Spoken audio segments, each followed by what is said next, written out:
Hello' friends, অসমীয়া cinema কিমান আগবাঢ়ি গৈছে আপুনি এইটোৰ পৰাই ধৰিব পাৰিব যে অল টাইম ব্লকবাষ্টাৰ বাহুবলীৰ নিচিনা চিনেমায়ো এতিয়া চালাম কৰিব। একো বুজি পোৱা নাই নেকি? মই কৈছোঁ বীৰংগনা সাধনীৰ কথা। অসমীয়া চিনেমা জগতত এইখন চিনেমা অহাৰ পাছত সকলো সলনি হৈ যাব। বলিউডতো গম পাব বীৰংগনা সাধনীৰ বিষয়ে। এনেকুৱা কি থাকিব পাৰে বাৰু এই চিনেমাখনত? আহকচোন ভালদৰে জানো। নতুন বছৰৰ আৰম্ভণি হোৱাৰ লগে লগে এই চিনেমাখনেও এটা নতুন ৰূপ লৈছে। অসমীয়াৰ ইতিহাসত স্বৰ্ণলিপিৰে খোদিত হৈ থকা বীৰংগনাসকলৰ ভিতৰত অন্যতম হৈছে বীৰংগনা সতী সাধনী।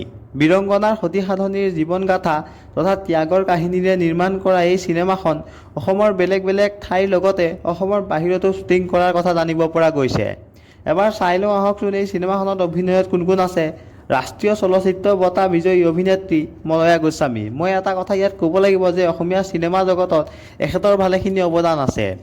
এখেতে অগ্নিস্নান, ফিৰিংগুটি আৰু কেলেণ্ডাৰৰ নিচিনা চিনেমাত অভিনয় কৰিছে। চন 1992ত এখেতৰ ফিৰিংগুটি চিনেমাখনৰ বাবে নেশ্যনেল ফিল্ম এৱাৰ্ড দিয়া হৈছিল মলয়া গোস্বামীক। চিনেমাখনত আৰু কোন কোন আছে অভিনয়ত? সেয়া হ'ল প্ৰাঞ্জল শইকীয়া, মৃদুল চুতীয়া, তপন দাস, অৰুণ হাজৰিকা, চন্দনা শৰ্মা, হিমাংশু প্ৰসাদ দাসকে ধৰি আৰু বহুতো নপুৰণি অভিনেতা অভিনেত্ৰীয়ে ইয়াত অভিনয় কৰিছে।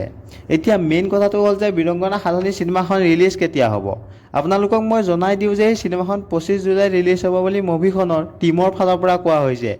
চাবলৈ গ'লে এতিয়া জানুৱাৰী মাহ চলি আছে, জুলাই মাহলৈকে এতিয়াও ভালেমান দিন আছে। জানিব পৰা মতে চিনেমাখন 4-5টা লেংগুৱেজত ৰিলিজ কৰা হ'ব বুলি কোৱা হৈছে।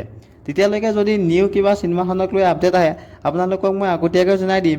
শেষত আপোনালোকৰ বাবে এটা কুৱেশ্যন থাকিল। 2025 চনৰ প্ৰয়াগৰাজত মহাকুম্ভ মেলা হৈ আছে। আপোনালোকে জানেনে এই কুম্ভ মেলা কিমান চনৰ মূৰত হয়? অপশ্যন আপোনালোকৰ স্ক্ৰীণত আছে। এনচাৰটো আপোনালোকে কমেণ্টত দিব বুলি আশা কৰিলোঁ।